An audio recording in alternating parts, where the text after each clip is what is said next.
have spent my entire life either at the schoolhouse, on the way to the schoolhouse, or talking about what happens in the schoolhouse. Both my parents were educators. My maternal grandparents were educators. And for the past 40 years, I've done the same thing. And so needless to say, over those years, I've had a chance to look at education reform from a lot of perspectives. Some of those reforms have been good, some of them have been not so good. And we know why kids drop out. We know why kids don't learn. It's either poverty, low attendance, negative peer influences. We know why. But one of the things that we never discuss, or we rarely discuss, is the value and importance of human connection. Relationships. James Comer says that no significant learning can occur without a significant relationship. George Washington Carver says all learning is understanding relationships. Everyone in this room has been affected by a teacher or an adult.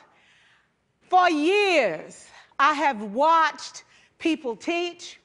I have looked at the best and I've looked at some of the worst. A colleague said to me one time, they don't pay me to like the kids. They pay me to teach a lesson. The kids should learn it. I should teach it. They should learn it. Case closed. Well, I said to her, you know, kids don't learn from people they don't like.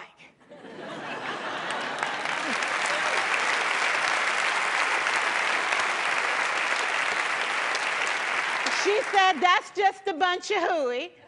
And I said to her, well, your year is going to be long and arduous, dear. Needless to say, it was. Some people think that you can either have it in you to build a relationship or you don't.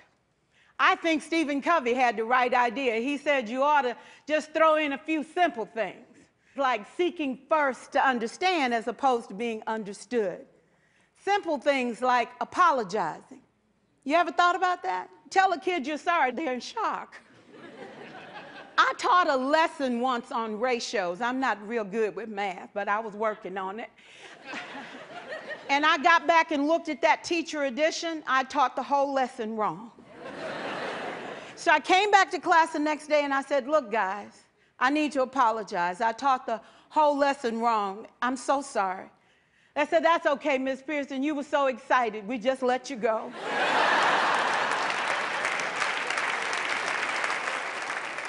I have had classes that were so low, so academically deficient that I cried. I wondered, how am I going to take this group in 9 months from where they are to where they need to be? And it was difficult. It was awfully hard. How do I raise the self-esteem of a child and his academic achievement at the same time?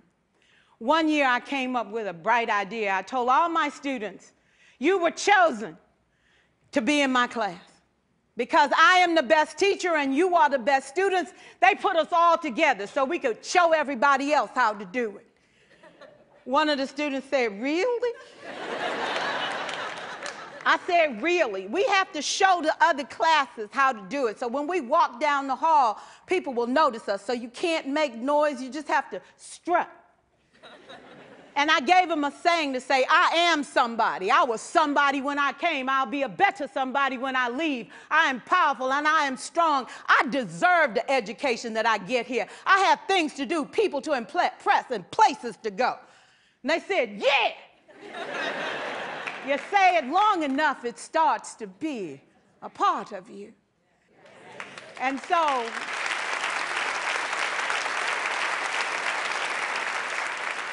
I gave a quiz, 20 questions.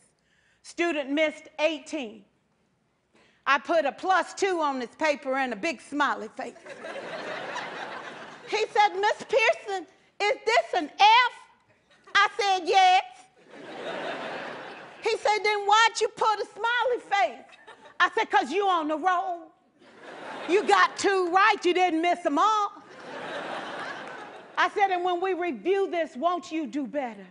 He said, yes, ma'am, I can do better. You see, -18 sucks all the life out of you.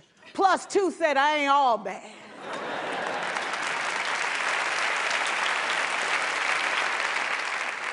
4 years, I watched my mother take the time at recess to review, go on home visits in the afternoon, buy combs and brushes and peanut butter and crackers to put in her desk drawer for kids that needed to eat, and a washcloth and some soap for the kids who didn't smell so good. See, it's hard to teach kids who stink.